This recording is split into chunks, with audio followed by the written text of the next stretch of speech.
I'm really, really excited about this one. This is a person that I respect highly. This is a person that we challenge each other. We kind of go back and forth. We see things in similar ways on some things, and we disagree on others. But the core values are very much the same. The commitment to dignity and integrity and respect and value is the same. Someone I just enjoy speaking about this industry to, the UCM alumni, sales veteran, and just overall good guy, Michael Dunlevy. What's happening, my man? Good morning, JD. Veteran, that cuts close to the bone. But thank you for pointing that out. Now, good to see you, my friends. Good to see you, and good to see the quality of the connection is A plus today. Absolutely. Yeah. I meant sales veteran, not like, the veteran that gets a discount at the grocery store on Tuesdays or anything like that. You Thank know, you. You not did senior citizen, just you did veteran. do you did do a post the other day about salesmen in their 40s, male in particular. So that did cut close to the bone, being that I'm in my 40s. Yeah, I'm not getting further away every time I look in the mirror. I'll tell you that. But Yeah, it comes it's around quick. also another reason that I really enjoy speaking to you because we share a principle of the best idea wins, and we've talked about this many times behind the scenes. But you are very open as far as I feel like you have some strong beliefs, Mhm. but you're always, I think the reason they're strong is because you're always challenging them against other ideas and other beliefs and other scenarios and experiments. And the reason they are strong is because they've kind of standed the test of time. But I also believe that if at any time there was a belief or an idea or a strategy or a way to do it that you found that was better, you would drop all commitment to those ideas. And I really, really respect that. Yeah, no question, no question. I mean, the beliefs I have. I mean, for me, sales are underpinned by beliefs and then your behaviors, and then on the back of that comes your execution and the specific tactics and strategies. But beliefs and behaviors are everything. And if I think of the beliefs and behaviors on the back of that, I had years ago in my first incarnation as a salesperson. I'll say person, not pro. It were all the things that I no longer identify with, in the sense that overly enthusiastic, trying to always keep the conversation positive, talking more than the prospect, believing that my job was to convince and persuade them to make the sale, etc., etc., etc. And through experience, through being exposed to training and mentorship, through being prepared to challenge my own beliefs and literally flip it on its head, I've come to basically the opposite conclusion on every example I just gave you a moment ago. And Yeah. now that I operate this way, I still can remember what it felt like to see the world through that old lens and behave that way. But for me, there's no comparison, and there's certainly no going back. I love it. Yeah. I love it. So let's go back. Let's go all the way back. How did you get into sales in the first place? What was kind of the first gig, and what was the calling to sales in the first place? Yeah, good question. I mean, it sort of depends on how you define sales, in the sense that through university, I worked in a liquor store part time. So was that sales? Not really. I was just an Not order. a tough sell. I was an order taker. I stood at the counter. I was friendly, and they bought their bottle of booze, and I That's a processed it. pretty easy sell About for it. me. So I won't call that selling. Look, my selling story is similar to many, in the sense that, did I actively dream as a boy to be a salesman and specifically choose a path that would lead me to become one? No. It came from necessity, I guess. I was post university, went to the UK for 2 years in Spain and broke my leg while I was over there, and flew back, and that ended the trip prematurely. That's actually how I ended up in Guatemala as well, but that's another story. Mm. I was meant to learn Spanish back then. I actually broke my leg at the enrollment process to learn Spanish in Spain. And because I didn't do it in the end, that put me to Guatemala, where I learned Spanish and then ended up building a life here. But that's a whole other story. Yeah. But, I came back, with leg in a cast, and I was 23, 24 at the time, and all my friends who had graduated university, 2 years earlier, all had really good jobs, and I suddenly felt like, Jesus, what's going on here? And as always, there were plenty of jobs in the newspaper at the time, looking for salesmen, and I saw one for Jack Daniels, and I got it. And that started my journey. I was fortunate enough to have a great initial mentor, coach. He's the one that taught me on my very first day, which I still use to this day. They've got all the answers. Your job is to ask the right questions. I still use that phrase today. Yeah, I've heard you say that a few 20 times. years later. Cut my teeth as a sales rep, then moved into fitness selling, which really was the most pivotal in terms of what we now do. I did that for a couple of years, did really, really, really well at it, enjoyed it. It was a cauldron in the sense that on a typical day, I'd have 12 hours of back-to-back, face-to-face meetings where I would one call close, but done in a physical sense, and took them on the emotional journey and intellectual justification and all that sort of stuff. And that really was probably the skill set that I drew on most when I made the transition to remote selling. It really is the same as that, just adapted, of course. From there, came to Guatemala, built some businesses, which I still own, and did the entrepreneurial business owner route for about 10 years. COVID hit. My businesses got massively affected by that overnight with the fact they were tourism facing. Realized I had to make a new play, being that I was in Guatemala. I had no income. The world was changing. And then I discovered remote selling. And I realized I had the skill set, I had the experience. I just had to adapt it to Zoom rather than face to face. And I had to find the right vehicle to attach myself to. And, that was 2.5 years ago now. And here I am. So long story, but that's the background. Yeah, that's great. Yeah. Very similar to me. It made me smile when you said the newspaper. I don't Yeah. even know if some of this audience knows that that's how we used to find jobs. We're literally talking 20 years ago, like 2004 that was. So yeah, circling all the jobs. And I remember I must have sent like, I would say probably 180 resumes, and then this company reached out to me, basically one, and I was trying to get out of.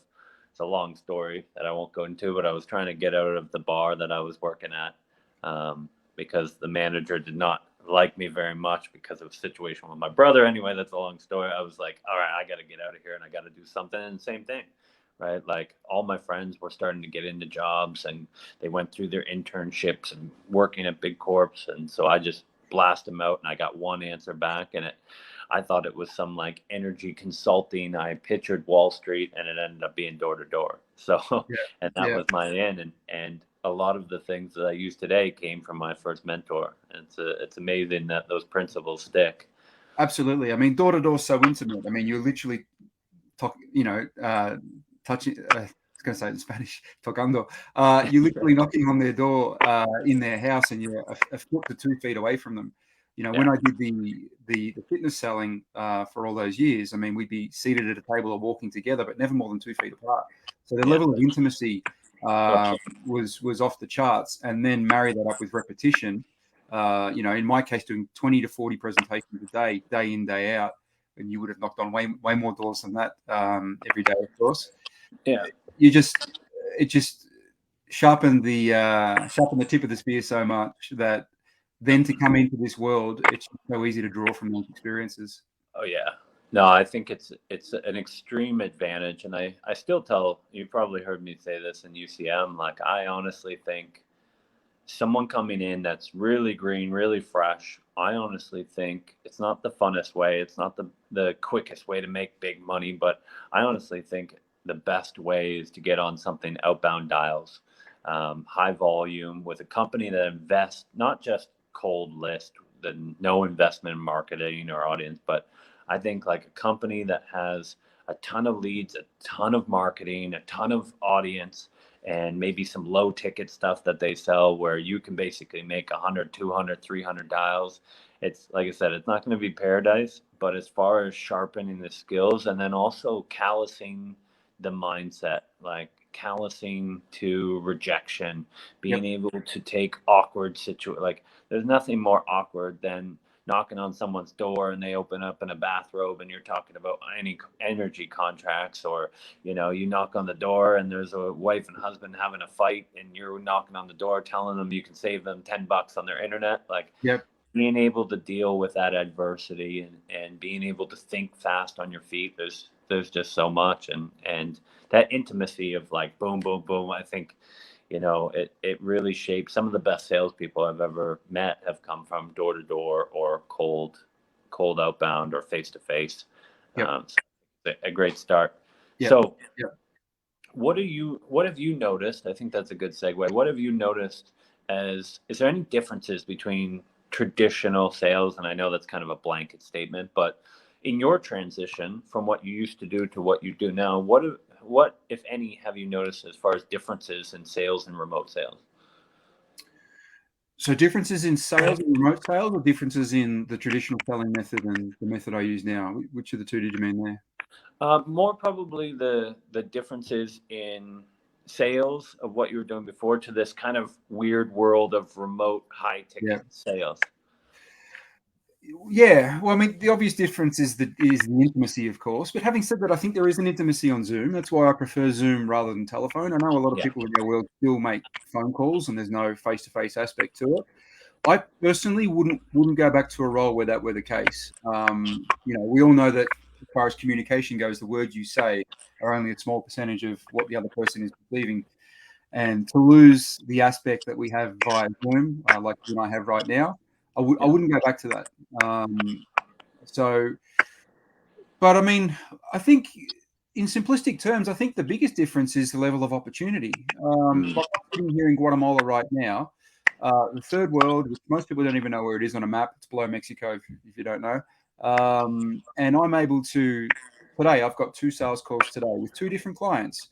One client is based, I'm not even sure where they're based. They're kind of everywhere. But the call I'm going to have is, I think it's Chicago. The other client I have is Miami based, and I'm calling into Houston. And I'm going to be speaking about a 15K option and a 30K option on those 2 calls. Mm. The fact that I can do that from Guatemala and connect with people all around the world, sell, varying solutions with varying ticket offers, and not leave my home or my office. You can't generally do that in the real world. They've got to come to you, or you've got to go to them.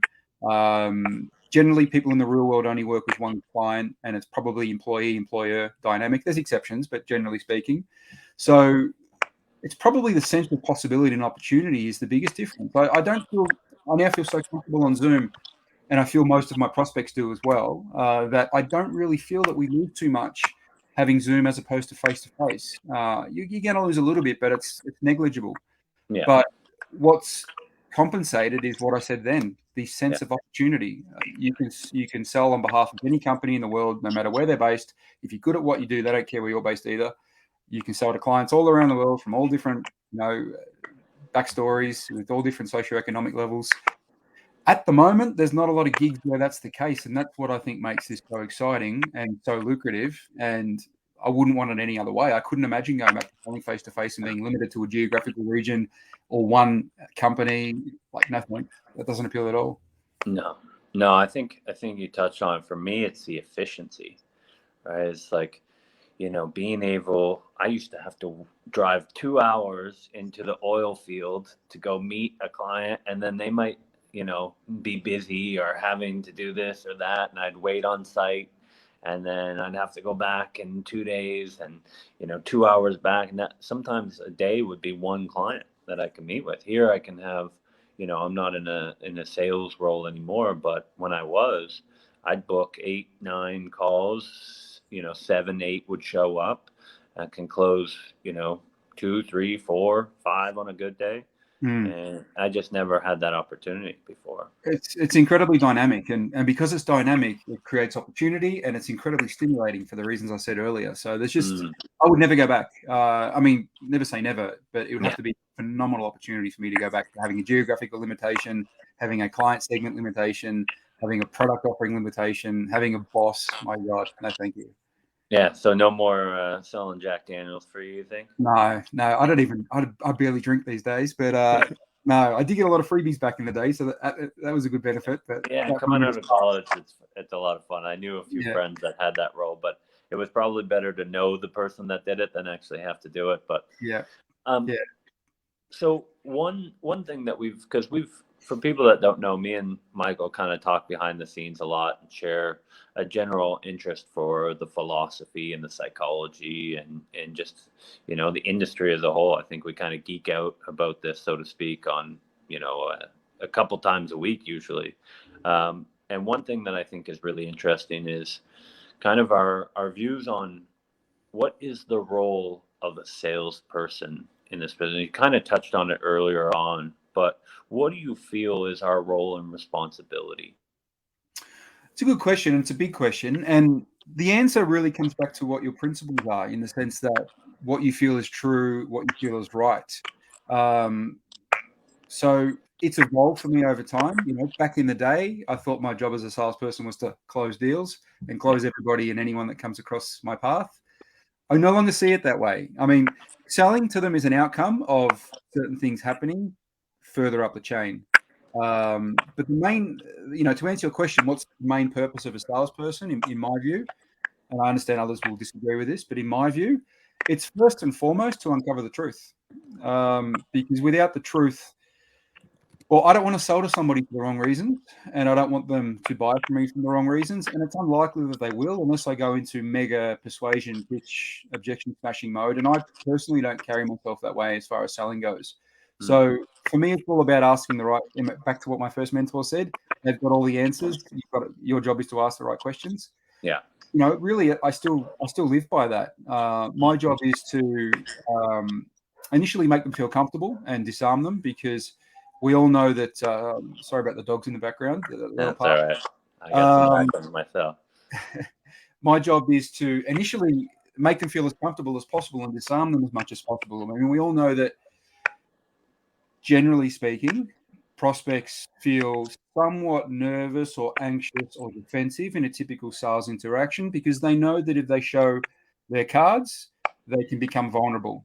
And Mm. the best example of that is every time we walk into a retail store, the retail attendant greets us and says, "How can I help you?" or "What are you looking for?" or words to that effect.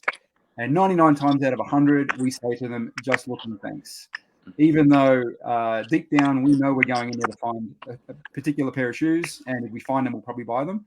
We don't want to be attacked and smothered and pressured and led and all those things. So it's easier to mislead them and say something that's ultimately untrue, because it protects us. So, my whole process is to first get them out of that state, to have them, relax and ease into the call and disarm them.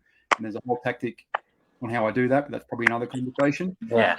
And Yeah. then to ask them, relevant and probing questions to uncover the truth. And I know that they will either intentionally lie to me throughout the call or unintentionally lie, but they're not necessarily saying the truth because they haven't even realized it themselves yet.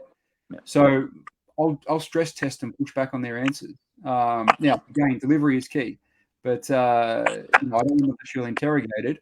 I want them to feel that I'm truly understanding. I'm truly trying to understand their situation. And again, there's a whole process and methodology and how to do that. And then the truth emerges. And when the truth emerges, it should become clear as to what next steps need to happen. And it might be that they don't move forward with us, but it might also be that they ask, well, can we get started? And if that's the case, then the sale is an outcome from their truth marrying up with the problems that I solve, and we both feel good about the transaction, and away we go. But if they don't, then that's okay. I can't sell to everybody. I don't want to sell to everybody. There's other people out there that need my help, and I'll go looking for them. So, Yeah. does that all make sense? Is that clear? Yes, 100%. Not only is it clear, it's a message that I want to get out into this industry more. Two things that we agree on fully is sales is an outcome, not the effort.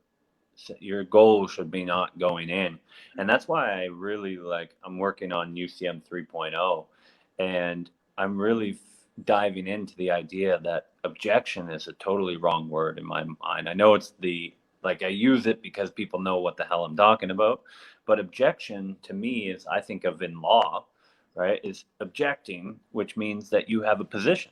So they're objecting to your position, which means you've positioned yourself on the sale side, right? If I represent the sale and they're objecting to the sale, then I haven't done my job right. And so I love that. Two things that I picked up from that is, one, sales the outcome, not the effort, and two, the truth. The truth is lacking in a lot of these sales processes. And I think that the truth on our end of being able to say this might not be for you, and not as a tactic and not as a trick, but just the truth, right? Yep. I go into every call thinking this might not be the best thing. Yep. And the prospect should be able to go in and say the same thing and just lay the cards on the table and get to the meat of what's actually happening here. Is this the best move for you? Mm-hmm. And then how can I organize the info? I kind of have an approach of like, organize, educate, support, facilitate. That is my job, right? Organize their problems and the information. If they're lacking any knowledge or information that I can provide for them, kind of being on the other side, I support and facilitate the best decision possible. If that's a no, my job is to get them 100% into the no. If it's a yes, 100% into the yes. And so I love that outcome and truth are kind of the cornerstones there. Makes so much sense. Absolutely. I mean, firstly, I think it's more effective as a selling method than the alternative. Others may disagree, and I know others can sell, based on going into hardcore pitching and persuasion and overcoming objections and all that sort of stuff. And that's fine if it works for them, no problem. But I personally, having done what I call the old way, Yeah. having done that and doing it now the way I do it, I personally find greater success this way. But Yeah. as important as that is how I feel about myself as a salesperson, conducting myself this way. I mean, I have an abundance mentality in the sense that if I'm not going to sell, I'll pick something else and I'll do my best and probably do okay at that as well. So this isn't my only option. But I like selling, and it's lucrative and it has lots of opportunity and it's fun and all that sort of stuff. So I'm here right now. But my point there is I want to like who I see in the mirror based on the way I conduct myself and based on what I perceive the other person sees on the other end when they see me. I don't want to be the caricature, and it is a caricature, I know, but a lot of people have conducted themselves like this over the journey and still do. I don't want to look in the mirror and know deep down that I'm that pushy guy or I'm that high pressure guy or I take people to a place that we both know might get the sale but isn't really the ethical thing to do. I don't want to be that guy. I don't want to live like that. So, conducting myself the way I just said then by having the truth as my North Star, and then a sale may be an outcome on the back of that, but it also might not be. And being okay with it either way. As long as I get the truth, then that enables me A, to get better results in my view, B, to feel better about myself, and C, I believe, gain more respect from the prospect, no matter whether it's a sale or not. And that is for me, that's a much better way to live life. Yeah, that's so important. And I think, tracking that back, what I've found led me to that was also offer selection. If you're choosing the wrong offer with the wrong marketing and the wrong proven sales process and it doesn't have these set up, you feel like, geez, I'm not talking to anybody. And then I think that's where a lot of salespeople, it's kind of the temptations when things aren't going well and rent is due next month and all these little things, and you're not in a campaign where they're putting the right targeted people in front of you, and you have a good opportunity knowing that when I was making 40 or 50K a month, I was really only closing about 34%, right? And now we talked about this on a post the other day, but that's calls booked to calls closed, not pitches, but I was very happy with that. There was not a part of me that like every night was staying up thinking about the 66% that didn't close or the people that didn't show up. At the end of the month, the numbers made sense, and then I was happy about it. I didn't care about the day or the week, as long as it's really hard to keep yourself up at night with 45K, coming in every month. And so I think it's really important to realize that you have to be in alignment and you have to have a business owner, and there's an agreement there. So you have to find a business owner that thinks the way we think for it to work. You have to have a sales manager that believes it, because if you're working in a campaign where you're focused on the right outcome and the truth, and you got a sales manager who's all, KPIs, buy or die, Wolf of Wall Street, it's going to be a conflict. And if you have a company that doesn't put money into advertising or doesn't build an audience or doesn't facilitate, you to be able to your job, you're going to feel those external pressures. And, everybody's going to look like it. It's kind of like when you're real hungry, everything looks like a steak, right? And so, Yep. Yep. you know, No, you're right.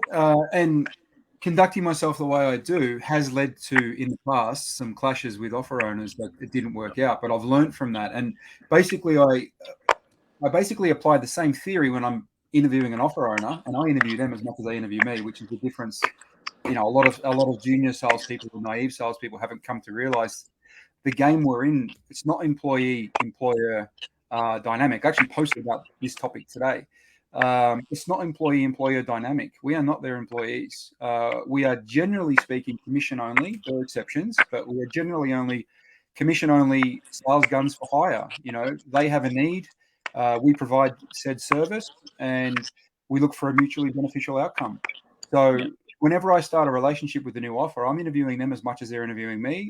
And my job is to find their truth. And I will talk to them about what it would look like if I am to work with them. And I will tell them exactly how I sell. And then I'll ask them if they still want to keep talking or I've already scared them off. Sometimes I scare them off, and that's okay. I'd rather disqualify them at that stage than go through the whole onboarding, 2 weeks of calls, and then we realize the fit's not there. No thanks. Other times, they come to realize that they can accommodate my way, and we'll go on a journey together and we'll see how it goes. If it makes sense and feels right for everybody, we keep doing it. And if it doesn't, then we'll part as friends and wish each other well. So again, that honesty, that searching for truth doesn't just play out on a sales call. It plays out in how you conduct yourself in the industry. I mean, like my posts every day, for example, the way I interact with offer owners, and people that come and ask me for help. It's all based on the truth, based on my experience, based on my principles and my lived experiences, of course. I love it. And I mean, that's everything that UCM stands for is exactly what you're talking about. Sales as a service. I don't know where along the way that we got put into a different category, but I don't see us any different than someone who offers Facebook ads or email marketing or copywriting or consulting. We offer a service to these businesses, and they don't own us, and we're not entitled. But there has to be a synergy there. And I think, the word that you used earlier, I think really sets you and I kind of have the same idea of abundance, right? Mhm. And that I'm not desperate because I know how many, this is a bit just in the high ticket coaching space, it's $1 billion plus a day, right? And so there's so much, and I only need a small fraction of that to have life changing results. And so I am in no rush or hurry or desperation, knowing that I have a valuable service to provide. I don't expect anybody to cater to me, but I want to find someone that has that similar truth, similar standard, and thinking of it from an abundance standpoint, and being able to go to these businesses and sell my service. So I love what you said, because why would your sales approach on a sales call be any different than you selling your service to these business owners? And the more we can get that message out, I think the more important and more impactful it's going to be, because we're going to raise the standard of our industry, and Mhm. not see these 1% commission deals that I'm seeing now. Blows my mind. No, it feels like the trend is moving more towards, and I know you've posted about this, but it feels like the trend is moving more towards employee-employer dynamic, lower commissions, more meetings, more admin, more team building, all those things that we generally associate with the traditional working environment. I think 99% of us are here because we have ultimately rejected that way of living and that way of working. I know I'm here for that reason. I couldn't think of anything worse than working for a big company again, corporate style, driving to work, parking the car, office politics, meetings, all that sort of stuff. So I think we collectively, we need to understand our worth. We need to strengthen our resilience and strengthen our positioning and arguments and push back. I mean, it's a negotiation. They can ask for it, but it doesn't mean we have to say yes. And there's a whole art in how you handle conversations like that. But again, you've got to see yourself as an equal in these dynamics, or you're toast. If you see yourself as subservient, you'll say yes to what they ask for, even though it's not in your best interests. No way. I'm not doing that. No, 100%.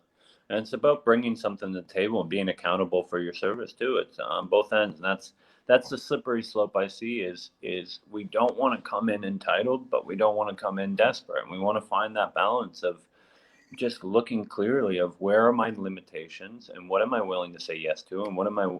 That's why it's so important. In UCM, we do a must-have and a wish list, right? And the Yep. wish list is I am flexible on this, right? Yep. Like, you Yep. know, I've worked higher ticket offers where usually I'm 15%, right? The 15 to 20% was what I was getting, but if someone offers me a 100K price point, then I'm flexible on it. So it's not a must-have. Those things I'm flexible on. What you're talking about, the core values, the sales process, the independence, those things were must-haves. And so I Mm-hmm. think it's important, and you don't have to have the same must-haves as me or Michael. You shouldn't, right? You should Yep. have your own and what's really important to you. But I think having taken that time before you go into these job hunts, before you go into the interview process and feel out what is important, what is my service, what is, if I was to package this up into an offer, what am I offering this company, and know where you want to kind of die on the hill and where you're willing to stand and say I will turn down an offer if it can't accommodate this. These things I'm a little bit flexible on, but these things I am willing to hold my own. And if we all stand without desperation, you will start to see the standards start to rise, and you will start to see that, okay, business owners will accommodate certain things because it's just good for the overall industry. It's good for conversations. And I think it's so important. Yep. And there's another saying I want to share. I mean, I mentioned my first coach mentor 20 years ago, taught me the line that I still live by, which is they have all the answers. Your job is to ask the right questions. Another line that is relevant, I guess, in this. I've just lost it. I'm gonna have to come back to it. I was reading the comments and I allowed myself to get distracted, and I'm gonna have to come back to it. I do that every time, and that's why I Apologies. don't watch. Lesson learned. Don't read comments. Yeah. Someone asked about the truth. Is it the truth or my truth? Mm. I was reading and it took my mind in a bit of a segue. Look, that's a good question. I think maybe truth isn't the right word. Maybe principles is the right word. Mm. Principles is something that you own. So my principles are what I either know to be true, or what I feel to be true, or what I know or feel to be right, and that becomes your sort of compass and guidelines. And they can differ from person to person. So Of course. I hope that answers that question. I'll see if I can remember that quote. Yeah, no, I think that's really important because, when I put it, I mean, the truth, my truth, to the person, it's the same thing, right? My truth is the truth for me, right? Mhm. And so, like, we understand that perception shapes your reality, and your reality and beliefs and all that good stuff. But again, you don't have, like, I can't live your truth. I Mhm. can't live, if we collaborate. I always use the example of a movie, right? You and I could go into a movie, come out, and I say that was the most beautiful movie I've ever seen. You're like, I slept through half of it. That was total Yep. garbage. What's Yep. the truth? Yep. Well, the truth is individual, right? As we can have a collective of opinions and stuff, but we're never going to find one collective truth that No, it's covers it's the whole industry. it's very much the filter that you look at life through.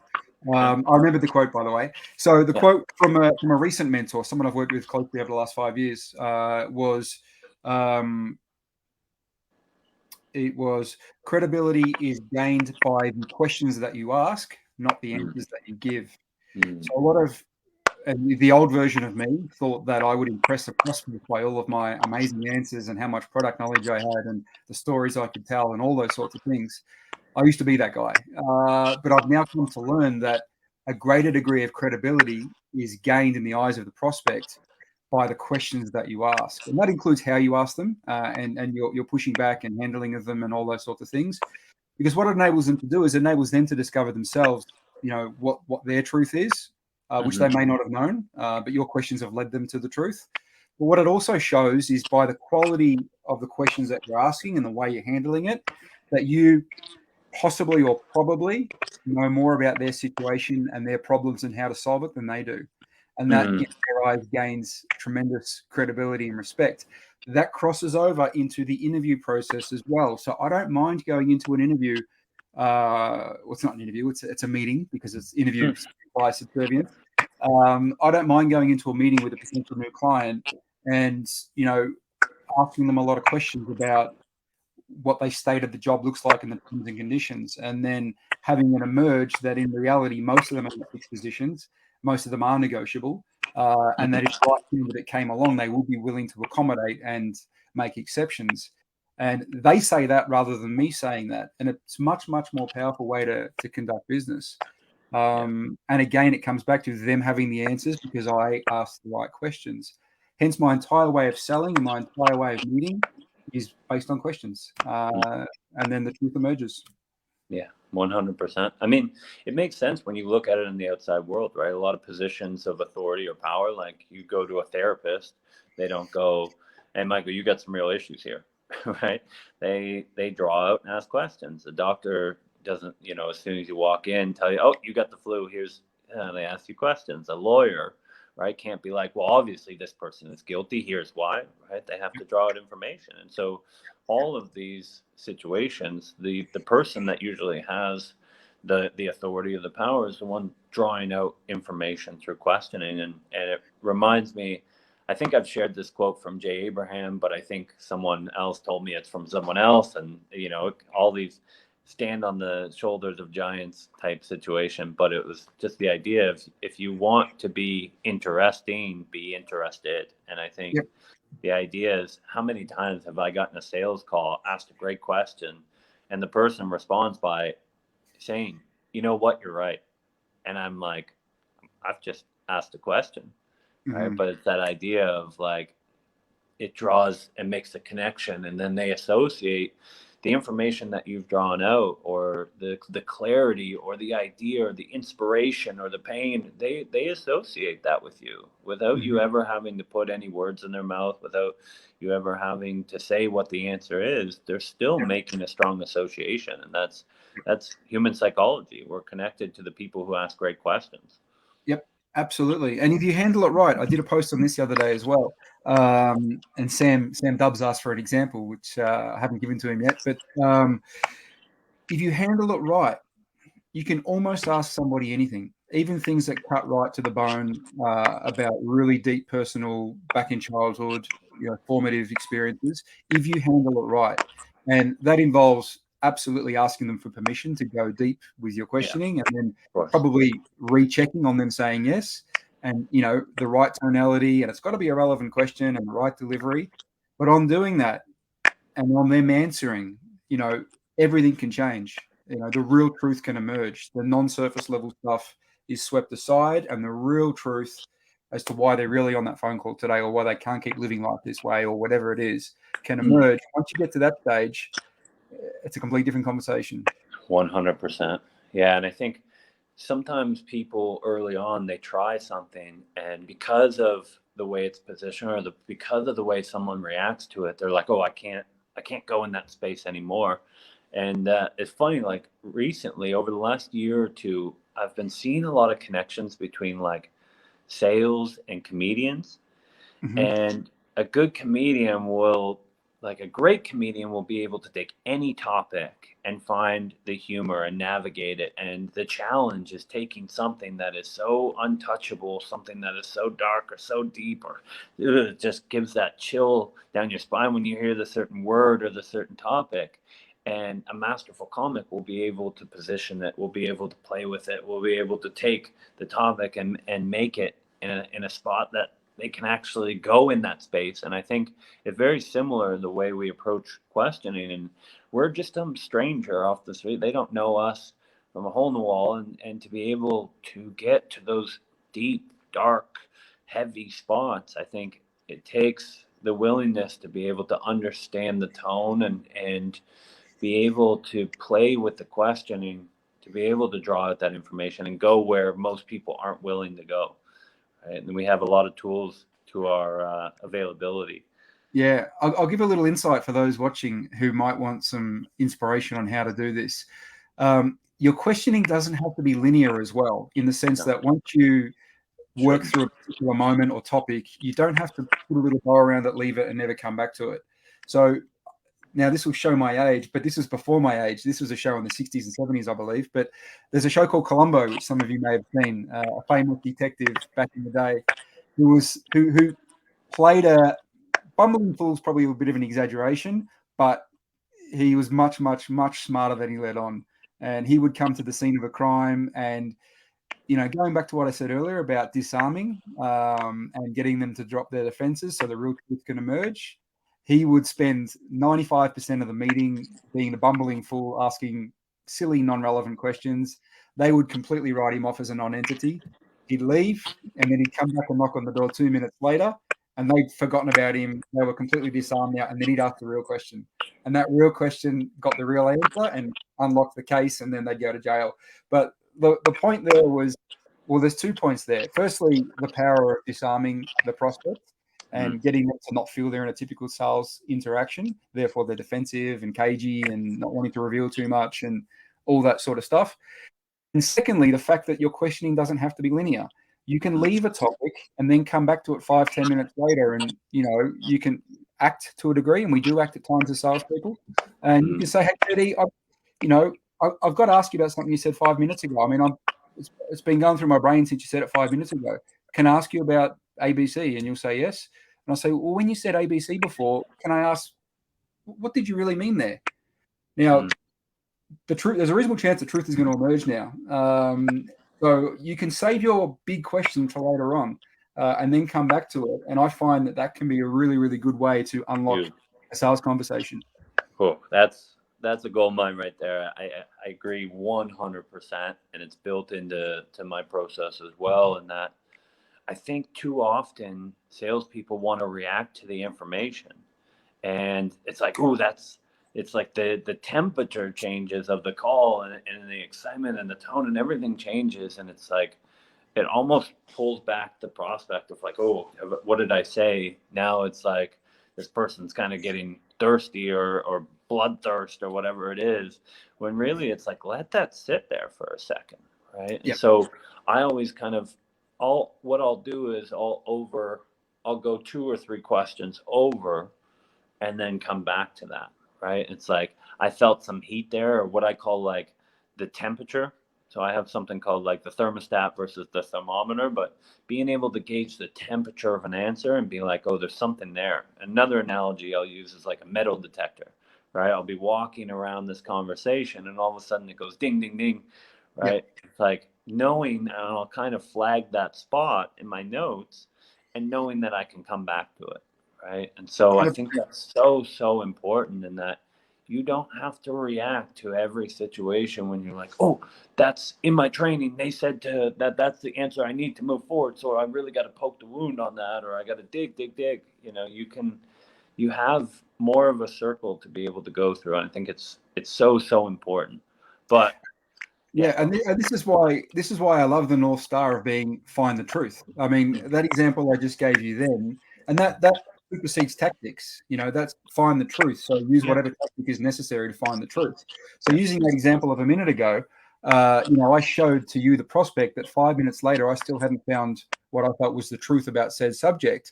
And by showing vulnerability, like acting confused and can you help me understand, I gave you an opportunity to help me.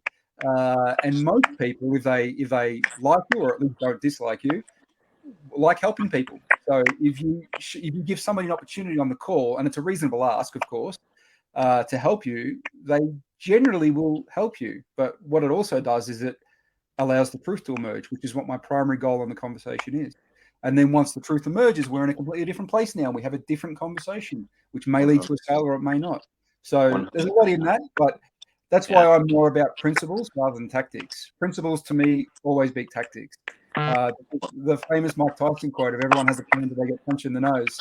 Well, if your plan was to roll out these tactics and then you got punched in the nose, but you're going to get punched on every Zoom call, where do you go to from there if you don't have principles to fall back on? Okay, I got punched in the nose. I can't ask that question, but okay, my objective is still to ask questions that reveal the truth. Well, what am I still unsure about? Well, I'm unsure about X. Okay, Mr. Prospect, X, what's going on there? We're back on the track. So huge. That's why I'm so much more involved in the why than the what, because if you understand the why we're going in this direction, why ask these questions, why is this person responding this way, why are they, resistant to this, if you can understand the why, you have true navigation skills and ability to take the conversation and deal with the adversities or the ups and downs that happen. But I think we could talk about this we could probably have a Joe Rogan type 3 hour podcast, every day and still not get to the root. So let's do this. Me and Michael have been talking a little bit. I feel like we have great conversations. I feel like we have some differences, which is important, and it's important to be able to talk about, but we align in core values. So who would like to see more of me and Michael sit down, maybe on a weekly, or we'll see. Michael's a busy man, I'm a busy guy, but let's just see who would like to have more of these conversations. Who would like to see maybe a regular thing between me and Michael where we sit down and talk about a specific topic and break it down, and tactics and strategies and philosophies and the whole deal. Let us know if we get enough comments and maybe a couple bribes, a couple PayPal, under the radar payments, whatever we need. Maybe we can make this a regular thing. Are you suggesting a Patreon account for us both? Oh, maybe we do. I think Patreon's a better idea than OnlyFans. That's for sure. Yeah. I think it'd be fun if you and I caught up. I mean, you and I, we share values, we share philosophies, we have differences in focuses and implementation and tactics, which is to be expected. And I know that your work is primarily in, that 0 to 1, and then sort of accelerating from 1 to 25 sort of crowd. And for those that don't know what I'm talking about, 0 to 1 being binary, like you're not in the remote sales world, now you're in it, is 0 to 1. 1 to 100 is when you go from being, okay, I'm in it. 100 is you've landed on the moon. You're the superstar of all superstars. So I know that I personally focus probably more on the 25 to 100. Taking someone who's got some good characteristics and a good level of experience, and let's go on a journey to the moon. Not that you can't do that. I know you can, and I can also bring people in, but it's not really my domain. Yeah. So I think there's a good scope to potentially cover what it's like coming in, finding your feet, getting started, getting traction, starting to grow, and then, working with, really, really top tier clients, which I'm fortunate enough to do at the moment, and making that work. So I think there's a lot of alignment there, a lot of alignment and coverage and also, what we do outside of, I kind of have the full breadth of personal development, professional development. We got the networking, the outreach, the content, every angle, and you got that kind of laser-like focus on a few things that, like I said, will bring someone to that superstar status. And so I feel like between the two of us, we can do a lot of damage, a lot of coverage. So keep it up. I really appreciate you taking the time today. Let us know in the comments. Let it rain as far as if you want to see us. If you have any questions for us, let us know. If you have any topics that you'd like us to discuss, if we do a next one, I would love to hear it. But Michael, I appreciate you so much, and we'll see you next time. Thanks for having me on, and let me know what the comments say and if we're going to do this regularly or not. And if we do, let's invite the audience to ask questions and maybe suggest topics like you said a moment ago, and we'll see where we can take it. We'll see if we can add value. Will do. Love it. All right. Thanks, Michael. See you soon. Bye.